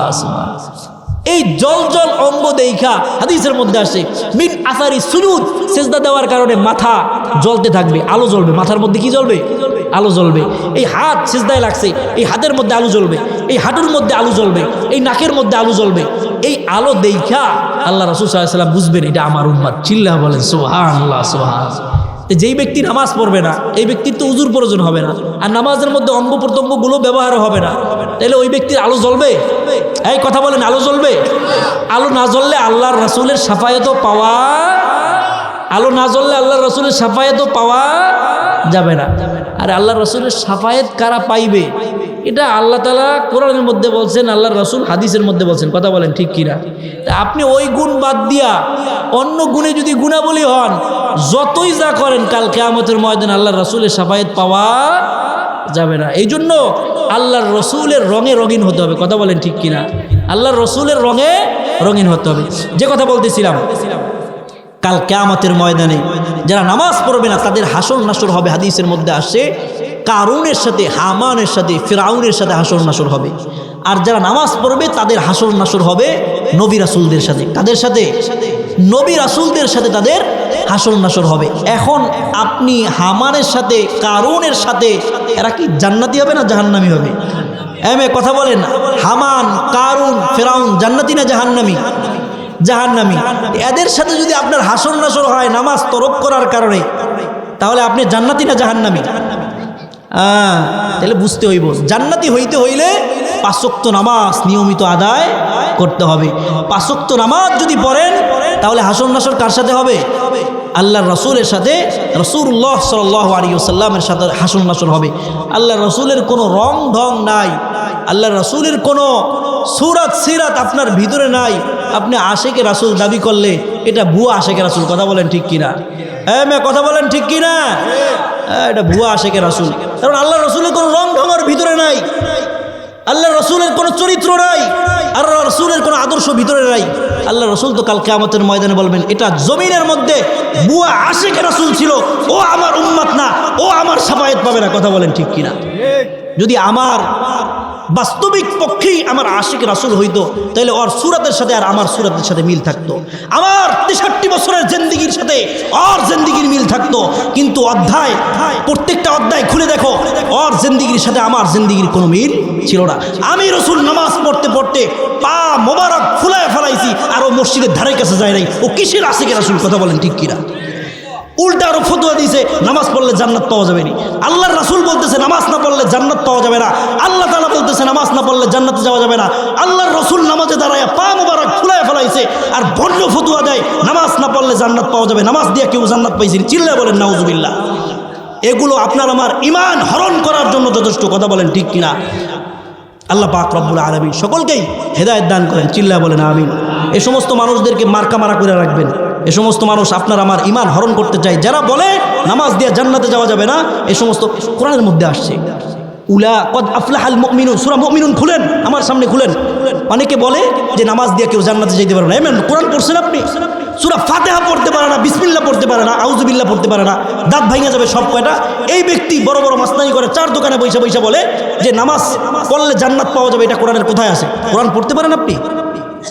সূরা মুমিনুন খুলেন, আমার সামনে আনেন, কোরআন আনেন, সূরা মুমিনুন খুলেন। কদ আফলাহাল মুমিনুন আল্লাযীনা হুম ফি সালাতিহিম খাশিউন। আল্লাহ পাক রব্বুল আলামিন কয়েকটা গুণাবলী বর্ণনা করছেন, এরপরে বলছেন উলাইকা ফি জান্নাতিন মুকরামুন, যারা নামাজ পড়বে, যারা খুজু সুজুর সাথে যারা নামাজ পড়বে, তারা কাল কিয়ামতের ময়দানে জান্নাতে থাকবে। চিল্লায় বলেন সুবহানাল্লাহ। যাদের বাসায় কোরআন আছে, বাংলা তরজমা আছে, যায় খুলবেন, আমার মাহফিলের পরে যায় খুলবেন, সূরা মুমিনুন খুলবেন, তাফসীর দেখবেন। কথা বলেন ঠিক কিনা? যে কথা বলতেছিলাম, তাহলে এক নম্বর গুণ হলো যেই মা বোনের মধ্যে নামাজের গুণ থাকবে, ওই মা বোন কাল কিয়ামতের ময়দানে কি হবে? জান্নাতি হবে। চারটা গুণের কথা বলছিলাম, মনে আছে আপনাদের? কয়টা গুণের কথা? এক নম্বর কি? নামাজ। এতক্ষণ নামাজের কথা গেল। দুই নম্বর আল্লাহ রসুল বলছেন ওয়া সামাত শাহরাহা, রমজান মাস আসলে রোজা রাখতে হবে। রমজান মাস আসলে রোজা রাখতে হবে। আল্লাহ রসুল সাল্লাল্লাহু আলাইহি ওয়াসাল্লাম বলেছেন الصيام والقرآن يشفعان للعبد يوم القيامة يقول الصائم أي ربي منعته الطعام والشهوات بالنهار فشفعني فيه। আল্লাহ রসুল বলছেন এই কোরআন এবং এই সওম, এই রোজা কাল কিয়ামতের ময়দানে বান্দার জন্য সুপারিশ করবে। বান্দার জন্য কি করবে? এই চিল্লায় বলেন কি করবে? কিন্তু একদল লোক আছে, আমার চুলার মধ্যে আগুন তো জ্বলে, চুলার মধ্যে গ্যাস আছে, সিলিন্ডারে গ্যাস আছে, গোলার মধ্যে চাউল আছে, আমি রোজা রাখবো। যার গোলায় চাউল নাই, যার চুলায় আগুন জ্বলে না, ওই ব্যক্তির জন্য রোজা। চিল্লায় বলেন নাউজুবিল্লাহ। এ আছে কিনা? আপনাদের সমাজে আছে কিনা? আরে আমি তো এরকম লোক দেখছি, আমার কি ভাতের অভাব নেই, আমি রোজা থাকবো। চিল্লায় বলেন নাউজুবিল্লাহ। এই কথা বললে ঈমান থাকবে? যদি কোনো মুসলমান বলে যে আমার কি রিজিকের অভাব নেই, আমার কি ভাতের অভাব আসেনি, আমি রোজা থাকবো। যার ভাতের অভাব, 3 বেলা খাইতে পারে না, গোলার মধ্যে চাউল নাই, সিলিন্ডারে গ্যাস নাই, চুলায় আগুন জ্বলে না, ওই ব্যক্তি রাখবে রোজা। এইটা রোজা না রাইখা রোজাকে টিটকারি করলো। কি করলো? কথা বলেন, রোজাকে কি করলো? টিটকারি করলো। রোজা কার বিধান? কথা বলেন কার বিধান? আচ্ছা, কথার কথা, চেয়ারম্যানে একটা আদেশ করছে আপনাদেরকে, চেয়ারম্যানের আদেশটা আপনারা অমান্য করছেন, মানেন নাই, বিরোধিতা করছেন। চেয়ারম্যানের আদেশ না মানার কারণে চেয়ারম্যানকে অপমান করা হবে না? মানে আমি একটা আদেশ করলাম বা চেয়ারম্যান সাহেব একটা আদেশ করলো, এই আদেশটাকে যদি কেউ অমান্য করে, তাহলে কাকে অমান্য করা হইল? চেয়ারম্যানকে অমান্য করা হইল না? আল্লাহ তাআলা আদেশ করছেন রমজান মাস আসলে রোজা করতে হবে, রোজা রাখতে হবে। আপনি আল্লাহর হুকুম নিয়ে কটাক্ষ করলেন, মানে আল্লাহকে নিয়ে কটাক্ষ করলেন। কথা বলেন ঠিক কিনা? আর আল্লাহকে নিয়ে কেউ কটাক্ষ করলে, আল্লাহর আয়াত নিয়ে, আল্লাহর বিধান নিয়ে যদি কেউ কটাক্ষ করে, সে আর মুসলমান থাকতে, চিল্লায় বলেন, সে আর মুসলমান থাকতে পারে না। সুতরাং এই সমস্ত ব্যক্তিদের থেকে সাবধান।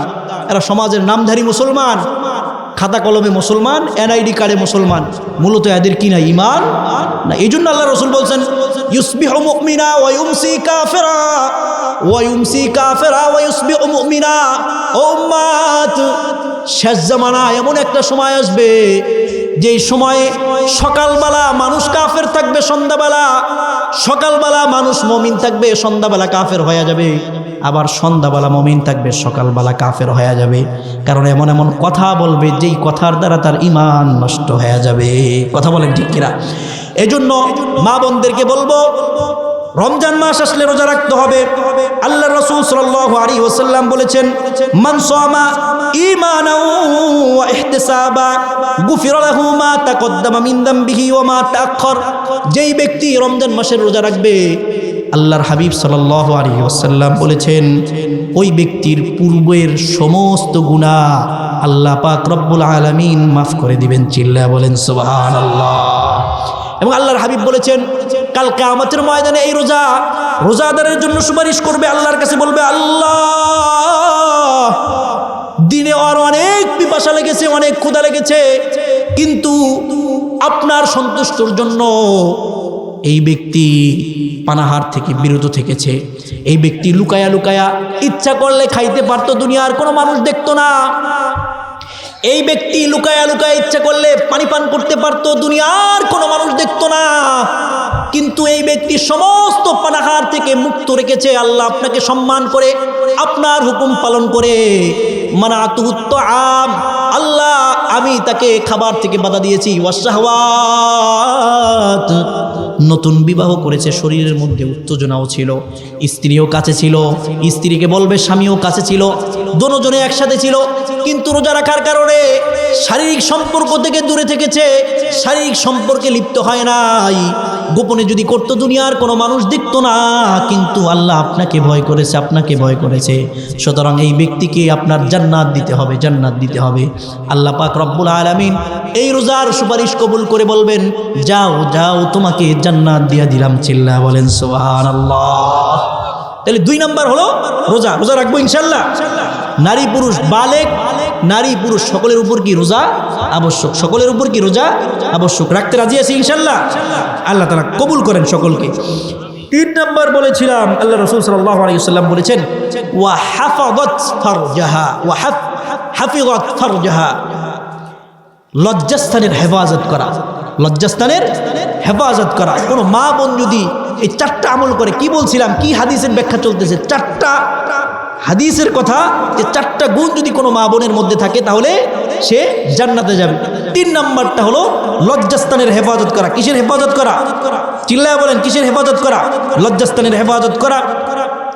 আল্লাহ পাক রব্বুল আলামিন পবিত্র কালামুল্লাহর মধ্যে আদেশ করেছেন, কুল্লিল মুমিনিনা ইয়াগুদ্দু মিন আবসারিহিম ওয়া ইয়াহফাযু ফুরুজাহুম যালিকা আযকা লাহুম ইন্নাল্লাহা খাবীরুম বিমা ইয়াসনাউন ওয়া কুল্লিল মুমিনাতি ইয়াগুদ্দুনা মিন আবসারিহিন্না ওয়া ইয়াহফাযনা ফুরুজাহুম। হে আল্লাহর রাসূল, আপনি মুমিনদেরকে বলেন, নারীদের মুমিন পুরুষদেরকে এবং নারীদেরকে বলেন, মুমিন পুরুষদেরকে বলেন, ইয়াগুদ্দু মিন আবসারিহিম, তারা যখন রাস্তা দিয়া চলাফেরা করে তাদের দৃষ্টিকে যেন অবনত রাখে, তারা যেন বেগানা নারীর দিকে না তাকায়। রাতের অন্ধকারে দুনিয়ার কোনো মানুষ দেখে না, দেখেন কে? চিল্লায়া বলেন, দেখেন কে? ইন্নাল্লাহা খাবীরুম বিমা ইয়াসনাউন। আল্লাহ পাক রব্বুল আলামিন পবিত্র কালামুল্লাহর মধ্যে বলছেন, আলাম ইয়ালাম বিআন্নাল্লাহা ইয়ারা, আলাম ইয়ালাম বিআন্নাল্লাহা ইয়ারা। সে কি জানে না যে আল্লাহ পাক রব্বুল আলামিন 24 ঘন্টাই তাকে দেখতেছে? দুনিয়ার কোনো মানুষ যদি তাকে নাও দেখে, দেখেন কে? চিল্লায় বলেন, দেখেন কে?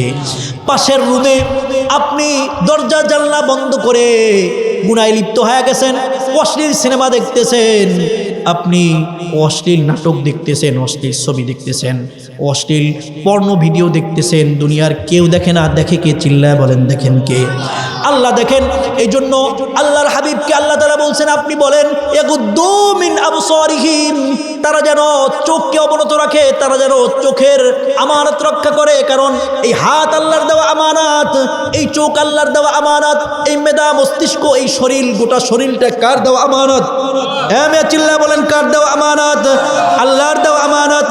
কাল কিয়ামতের ময়দানে এই আমানতের খেয়ানত করার কারণে প্রত্যেকটা অঙ্গ প্রত্যঙ্গ আপনার আমার বিরুদ্ধে সাক্ষী দিবে। আল্লাহ পাক রব্বুল আলামিন বলেছেন, আল-ইয়াওমা নাখতিমু আলা আফওয়াহিহিম ওয়া তুকাল্লিমুনা আইদিহিম ওয়া তাশহাদু আরজুলুহুম বিমা কানু ইয়াকসিবুন। কাল কিয়ামতের ময়দানে আমি তোমার এই মুখের উপর মোহর মেরে দিব, তোমার মুখটাকে আটকানো থাকবে, এই হাত তোমার বিরুদ্ধে সাক্ষী দিবে, এই পা তোমার বিরুদ্ধে সাক্ষী দিবে, এই চোখ তোমার বিরুদ্ধে সাক্ষী দিবে, এই মেধা মস্তিষ্ক তোমার বিরুদ্ধে সাক্ষী দিবে।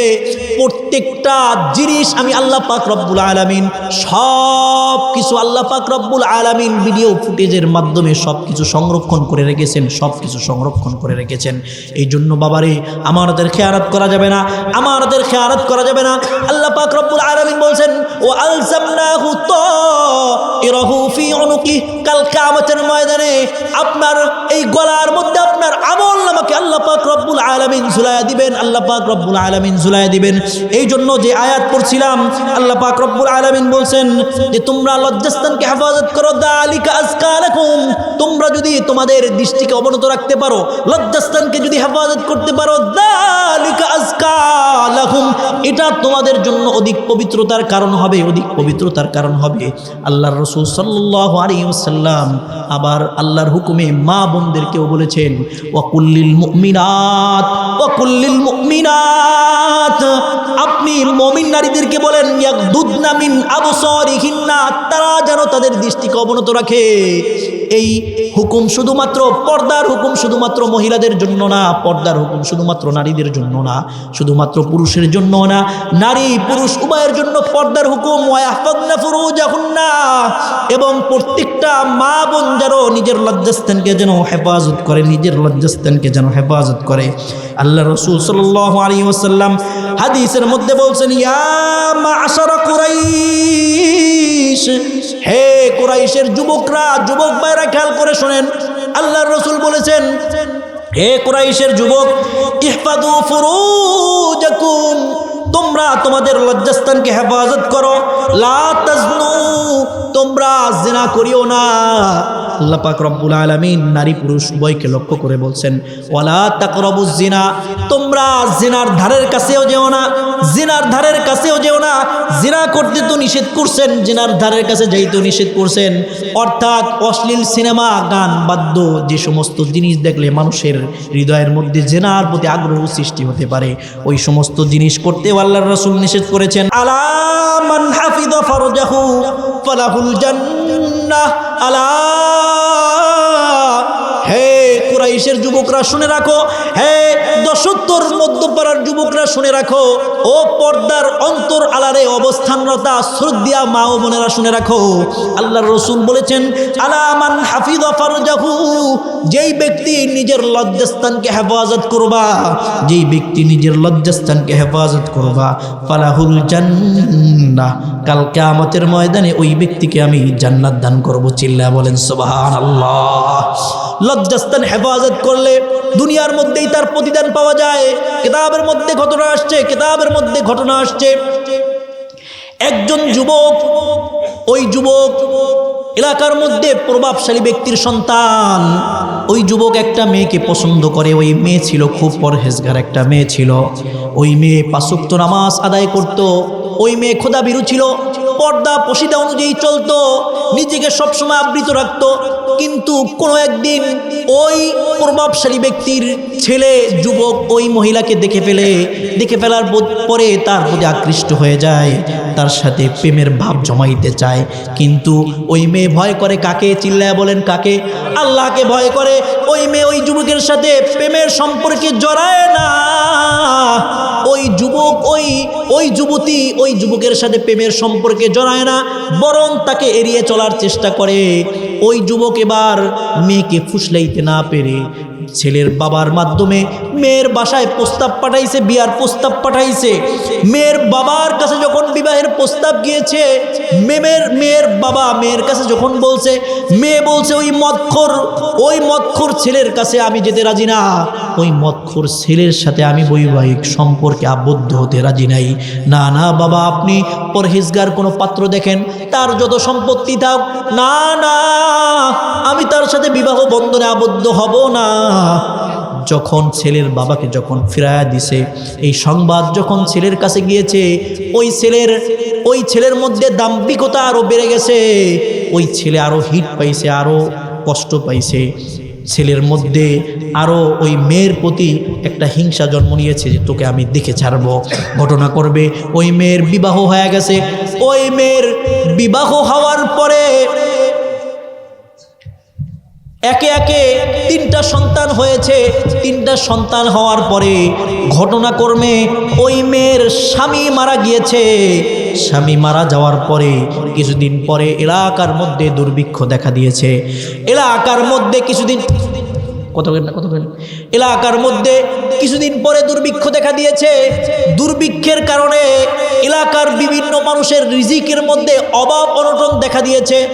মানুষজন না খেয়ে আছে, না খেয়ে দিন পার করতেছে। ওই যে মেয়ে তার স্বামী মারা গেছে, 3টা বাচ্চা নিয়ে খুব অসহায়ত্বের সাথে আছে, বাবার বাড়িতে চলে আসছে। কিন্তু বাবাও তো এখন অসহায়। পুরা এলাকার মধ্যে কাহাতছানি, পুরা এলাকার মধ্যে দুর্ভিক্ষ। ওই যে করোনাকালীন সময় দেখছেন আপনারা যেইভাবে দুর্ভিক্ষ দেখা দিয়েছে, ঠিক এইভাবে এলাকার মধ্যে দুর্ভিক্ষ দেখা দিয়েছে। এবার ওই প্রভাবশালী ব্যক্তিরা এলাকার মধ্যে অনুদান দেয়, এলাকার মধ্যে চাল ডাল আটা বিতরণ করে।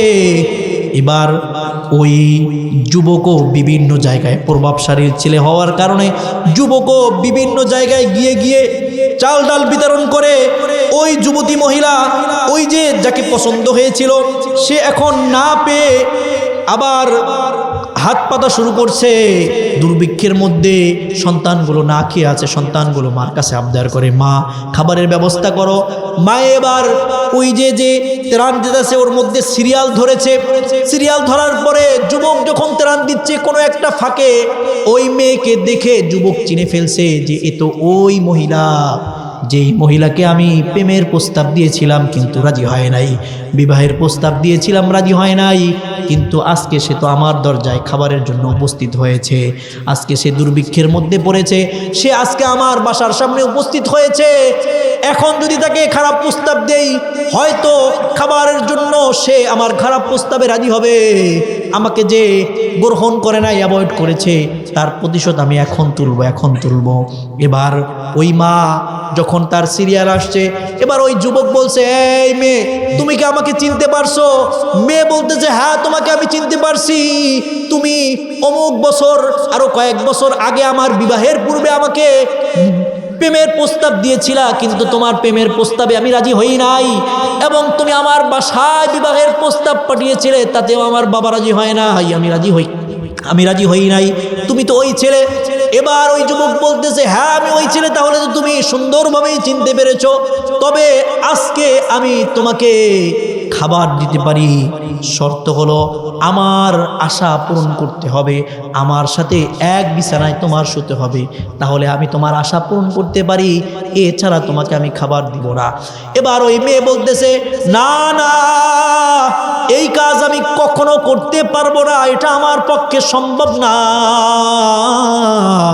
ওই মালিকের সাথে আমি গাদ্দারি করতে পারবো না।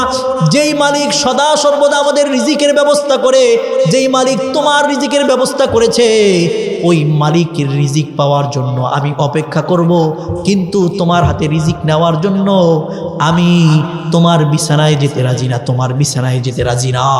চিল্লায় বলেন সুবহানাল্লাহ। ওই মেয়ে চলে গেছে। এখন ছোট্ট বাচ্চা, বড় বাচ্চাটা দুই চোখের পানি ফেলে কান্না করে মার কাছে আসছে, ওগো মা ওই যুবকের সাথে দেখলাম তোমার বাকবিতণ্ডা হয়েছে, তুমি কান্না করে চলে আসছো, ওই যুবক তোমারে খাবার দেয় নাই, সিরিয়ালে যত মানুষ আছে সমস্ত মানুষকে খাবার দিয়েছে, কিন্তু তোমাকে খাবার দেয় নাই, কিন্তু আমাদের তো খাবারের খুব প্রয়োজন, মা যাও ওই ব্যক্তির সাথে সমস্ত ঝড়গা মিটিয়ে, সমস্ত বাক বিদণ্ডা মিটিয়ে আমাদের জন্য খাবার নিয়ে আসো, এবার মা আবার গেছে, আবার গিয়ে বলতেছে, ও যুবক খাবারের ব্যবস্থা কি তুমি করবা না? এবারও যুবক বলতেছে, না না না না, তুমি যদি আমার সাথে এক বিছানায় না আসো আমি তোমাকে এই ত্রাণ তোমাকে দিব না, তুমি চলে যাও। এবার সন্তান বলতেছে, মা দূর থেকে সন্তান বলতেছে, মা কি বলতেছে আমি শুনতে পাই না, কিন্তু যা বলে তুমি রাজি হয়া গ্যাঞ্জাম মিটায়া এরপরে তুমি ওই খাবার গ্রহণ করো, আমাদের পরাণ যায় আর আসে, অনেক দিন ধরে খাবার খাই না, আমাদের খাবারের প্রয়োজন। এবার মা উচ্চ কণ্ঠে বলতেছে, এই ব্যক্তিকে রিজিক দিয়েছে কে? চিল্লায় বলেন কে? ওই আল্লাহ দেখতেছে, ওই আল্লাহর রিজিক পাওয়ার জন্য আল্লাহর উপর ভরসা রাখবো। এ যুবক তোমার রিজিকের কোনো প্রয়োজন নাই, যেই আল্লাহ আমাকে সৃষ্টি করছে ওই আল্লাহ আমার রিজিকের ব্যবস্থা করবে, ওই আল্লাহকে ভয় করি, ইন্নী আখাফুল্লাহ, আমি ওই মহান রবকে ভয় করি রিজিকের জন্য, যেই মহান রিজিক দান করে, যে রাজ্জাক রিজিক দান করে, ওই রাজ্জাকের রিজিক নিতে গিয়ে রাজ্জাকের নাফরমানি করব না, এটা কোশ্চিনকালেও সম্ভব না। রিজিক দান করে কে? চিল্লায় করেন কে? রিজিক দান করে কে? খাওয়ায় কে? সব কিছুর মালিক কে? ওই বোন বলতেছে, আল্লাহর দেওয়া রিজিক নেওয়ার জন্য আল্লাহর নাফরমানি করব না, আমি তোমার এই প্রস্তাবে রাজি না। সন্তানকে ডাক দিয়া বলে, ও সন্তান, যেই আল্লাহ এই যুবককে রিজিক দেওয়ার ক্ষমতা দিয়েছে, রিজিক বন্টন করার ক্ষমতা দিয়েছে, ওই আল্লাহ যায়া দেখো আমাদের বাড়িতে রিজিক পৌঁছায়া দিছে। চিল্লা বলেন সুবহানাল্লাহ। ওই আল্লাহ রিজিক পৌঁছায়া দিছে। চলো আমরা বাড়িতে, চলো বাড়িতে যায় দেখবো আল্লাহ তাআলা রিজিক পৌঁছায়া দিছে। মা আল্লাহর কাছে হাঁটে হাঁটে, ছোট্ট ছোট্ট পায়ে হাঁটে আর আল্লাহর কাছে কান্না করে, আল্লাহ তোমার নাফরমানি করতে চাই না, এই জন্য যুবক থেকে রিজিক আনলাম না, তোমার দেওয়া রিজিকের উপর ভরসা করলাম। আল্লাহ সন্তানদেরকে তাওহীদের শিক্ষা দিলাম। রিজিক দাতা একমাত্র আল্লাহ, আল্লাহর উপর ভরসা করো। বাড়িতে যায় যদি রিজিক না পাই, এই সন্তানদেরকে কি উত্তর দিব? সন্তানদেরকে কি উত্তর দিব? আল্লাহ আপনি রিজিকের ব্যবস্থা করে দেন, রিজিকের ব্যবস্থা করে দেন। আল্লাহ পাক রব্বুল আলামিন ওই যুবকের দিলের মধ্যে ঢাইলা দিছে, ওই যুবকের দিলের মধ্যে ঢাইলা দিছে। যুবকের দিলের মধ্যে ভয় পড়ছে যে আল্লাহ আমার রিজিক দিছে, ওই আল্লাহর এত রিজিক দেওয়ার পরেও আমি নাফরমানি করতেছি। আর এই মহিলা দীর্ঘদিন না খাওয়ার পরেও রিজিকের জন্য আল্লাহর নাফরমানি করতে রাজি না। তাহলে আমি কেমন বান্দা হইলাম? তার মধ্যে হেদায়েত চলে আসছে।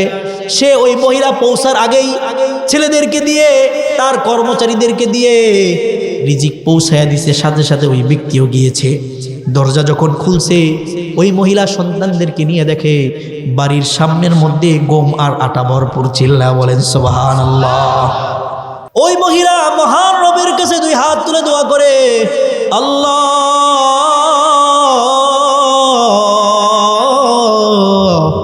আপনার রিজিকের আশায় আপনার উপর ভরসা করেছি, নাফরমানির মধ্যে লিপ্ত হই নাই। আল্লাহ আপনার উপর ভরসা করার কারণে আপনি রিজিক বাড়িতে পাঠায়া দিছেন। ও আল্লাহ, কার মাধ্যমে রিজিক পাঠাইছেন? ওই ব্যক্তিকে দেখি নাই, আল্লাহ ওই ব্যক্তির জন্য দুই হাত ধরে চোখের পানি ফেলে আপনার কাছে দোয়া করলাম। ও আল্লাহ, জাহান্নামের আগুন যেন ওই ব্যক্তিকে স্পর্শ না করে। চিল্লায় বলেন সুবহানাল্লাহ। ও আল্লাহ, আপনার কাছে ফরিয়াদ করলাম, ভবিষ্যতে আল্লাহ কোনো কারণেও যেন আল্লাহ দুনিয়ার কোনো আগুনও যেন ওই যুবককে স্পর্শ না করে। চিল্লায় বলেন সুবহানাল্লাহ। এই বোনের দোয়া আল্লাহ তাআলা কবুল করছেন। আল্লাহ তাআলা এই বোনের দোয়া এমন কবুল করছেন, ঘটনা করবে কোনো একদিন দুই বন্ধু ভ্রমণে বের হয়েছে। ওই যুবক আর তার বন্ধু ভ্রমণে বের হয়েছে। ভ্রমণে বের হওয়ার পরে পালা করবে, দুই বন্ধু রান্না করে। দুই বন্ধু কাঠ দিয়ে রান্না করে। তো এক বন্ধু পাশে বয়া বয়া দেখতেছে যে আর এক বন্ধু রান্না করতেছে। রান্নার চুলার আগুন যখন নিভে যায় তখন আমরা কি করি? একটু ফু দেই। কথা বলেন ঠিক কিনা? ফু দেই কিনা? কিন্তু ওই বন্ধু আগুন ফু দেয় না। ওই বন্ধু আগুনের মধ্যে হাত ঠেলা দিয়া আগুনের মধ্যে হাত ঢুকায়া এরপরে বাতাস করে আর আগুন জ্বালায়। চিল্লায় বলেন সুবহানাল্লাহ। পাশের বন্ধু ডাক দিয়া জিজ্ঞাসা করে, ও বন্ধু, খেয়াল করলাম দুনিয়ার আগুন তোমার হাতে স্পর্শ করে না, ঘটনা কি একটু খুইলা বলো। বন্ধু তখন এই বন্ধুকে ইতিহাস শোনায়। চিল্লায় বলেন সুবহানাল্লাহ। এটা কেন? ওই বোন নিজের লজ্জাস্থানকে হেফাজত করছে, এই জন্য আল্লাহ তাআলা তার দোয়াকে কবুল কইরা দুনিয়ার মধ্যে প্রতিদান দেখায় দিয়েছেন। চিল্লা বলেন সুবহানাল্লাহ। আল্লাহর রাসূল হাদিসে পাকের মধ্যে বলছেন, মাইয়াজমান লি মা বাইনা লাহইহি ওয়া মা বাইনা রিজলাইহি আযমান লাহুল জান্নাহ।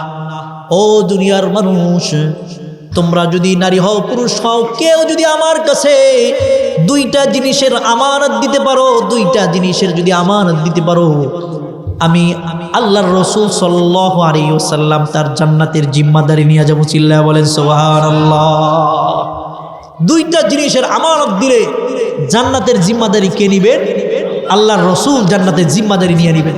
এক নাম্বার, জবান, দুই চোয়ালের মাঝে যেটা আছে, অর্থাৎ জবানের জিম্মাদারি। জবান অর্থাৎ ফাহিশা কথা বলবেন না, অযথা কথা বলবেন না। এগুলো থেকে জবানকে গীবত, শিকায়েত থেকে, পরনিন্দা থেকে যদি জবানকে যদি হেফাজত করা যায়, তা আল্লাহর রাসূল বলছেন ওই ব্যক্তির জান্নাতের জিম্মাদার আমি নিয়ে নেব। চিল্লায় বলেন সুবহানাল্লাহ। লজ্জাস্থানকে যদি হেফাজত করতে পারে, আল্লাহর রাসূল বলছেন তার জান্নাতের জিম্মাদারি আমি নিয়ে নিব। চিল্লায়া বলেন সুবহানাল্লাহ, সুবহানাল্লাহ। এই জন্য দুইটা জিনিসের হেফাজত করতে হবে। এক নম্বর লজ্জাস্থান, আর এক নম্বর হলো কি জবানের হেফাজত করতে হবে। কাল কিয়ামতের ময়দানে বান্দা জান্নাতে যাওয়ার পরেও একটা আফসোস করবে।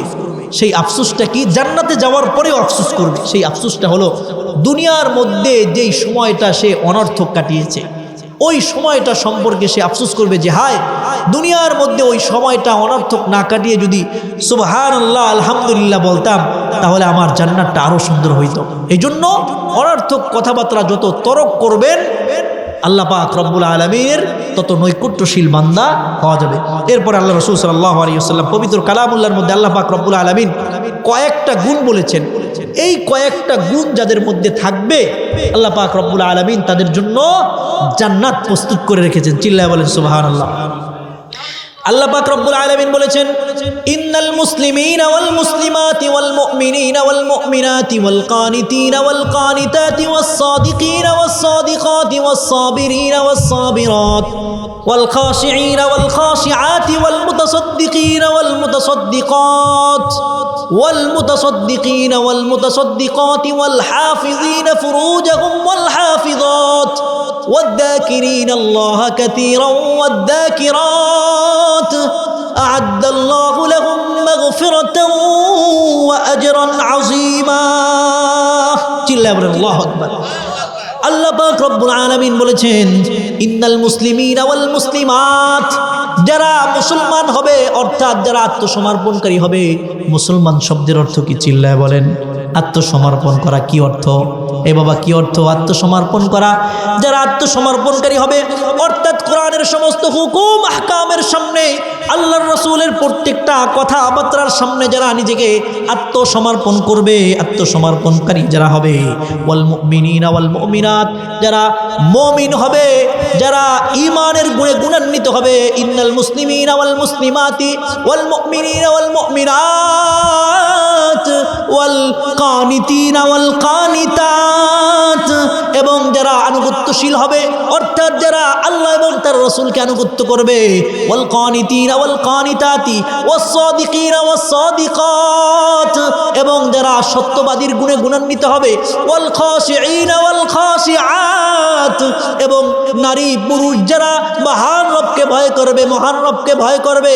ওয়াল খাশিঈনা ওয়াল খাশিআতি ওয়াল মুতাসাদ্দিকিনা ওয়াল মুতাসাদ্দিকাত, এবং যারা আল্লাহ পাক রব্বুল আলামিনের রাস্তায় দান খায়রাত করবে, নারী হোক পুরুষ হোক।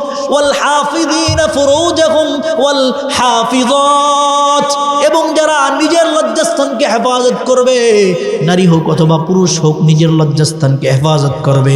ওয়াযযাকিরিনা আল্লাহা কাসীরা ওয়াযযাকিরাত, এবং যারা বেশি বেশি আল্লাহ পাক রব্বুল আলামিনের জিকির করবে। এই গুণগুলো যাদের মধ্যে থাকবে, আল্লাহ তাআলা বলছেন, আ'আদ্দাল্লাহু লাহুম মাগফিরাতাও ওয়া আজরান আযীমা। চিল্লায়া বলেন আল্লাহু আকবার। আল্লাহ পাক রব্বুল আলামিন তাদের জন্য জান্নাত ক্ষমা প্রস্তুত করে রেখেছেন, ওয়া আজরান আযীমা, এবং আল্লাহ পাক রব্বুল আলামিন তাদের জন্য কাল কিয়ামতের ময়দানে বিরাট প্রতিদান প্রস্তুত করে রেখেছেন। চিল্লায়া বলেন সুবহানাল্লাহ। তাহলে মা বোনদের জন্য চারটা গুণের কথা বলছিলাম, হযরত চলে আসছেন। আমি আরেকটা গুণের কথা সংক্ষেপে বলবো, সেটা আলোচনা করতে গেলেও আধা ঘন্টা লেগে যাবে কমসে কম। সংক্ষেপে বলে আমি শেষ করবো ইনশাল্লাহ। আল্লাহ রাসূল সাল্লাল্লাহু আলাইহি ওয়াসাল্লাম 4 নম্বরটা বলেছিলেন, ওয়া আতাআত যাওজাহা। ওয়া আতাআত যাওজাহা, স্বামীর আনুগত্য করা। কার আনুগত্য করা? স্বামীর আনুগত্য করা। আল্লাহ রাসূল সাল্লাল্লাহু আলাইহি ওয়াসাল্লাম স্বামীর আনুগত্য যেই মহিলা করবে, ওই মহিলা কাল কিয়ামতের ময়দানে কোথায় যাবে? জান্নাতে যাবে। এই জন্য স্বামীর আনুগত্য আমাদের দরকার। 1 নম্বর বলছিলাম নামাজ পড়া। ইদা সাল্লাতিল মারআতু খামসা, নামাজ পড়ার কথা বলছিলাম। 2 নম্বর ওয়াসামাত শাহরাহা, রোজা রাখবে। রোজার দিন উপস্থিত হয়ে গেলে, রমজান মাস উপস্থিত হয়ে গেলে রোজা রাখবে।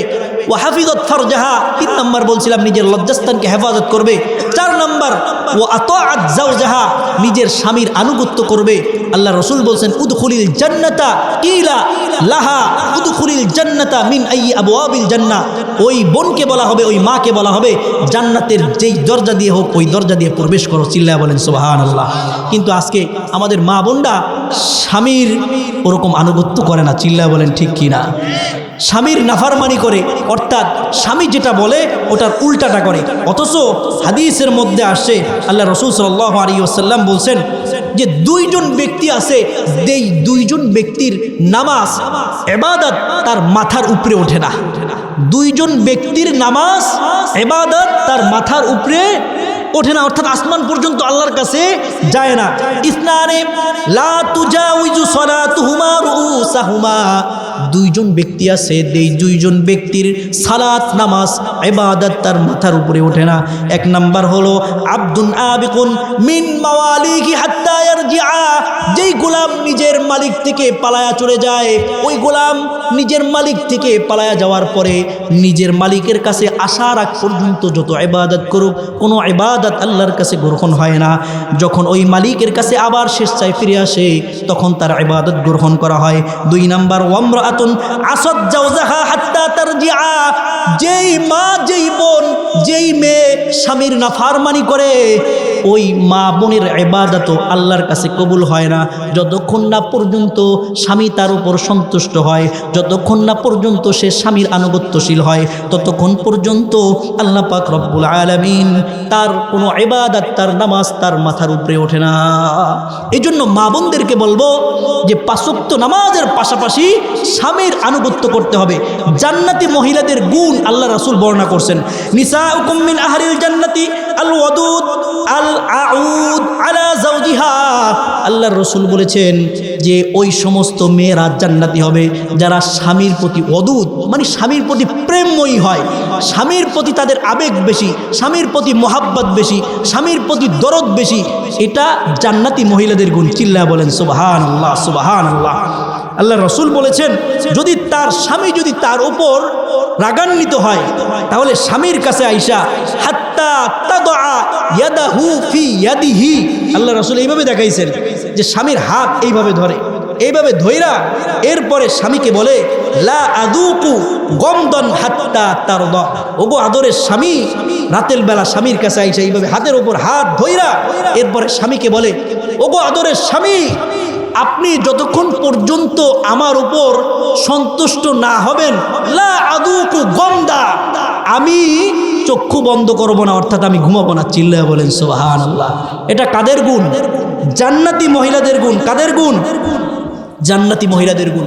এজন্য মা বোনদেরকে বলবো যে ইবাদতের পাশাপাশি স্বামীর খেদমত করা, আর স্বামীর খেদমত না করা, স্বামীর মুখে মুখে তর্ক করা, এটা ইহুদি নারীদের গুণ।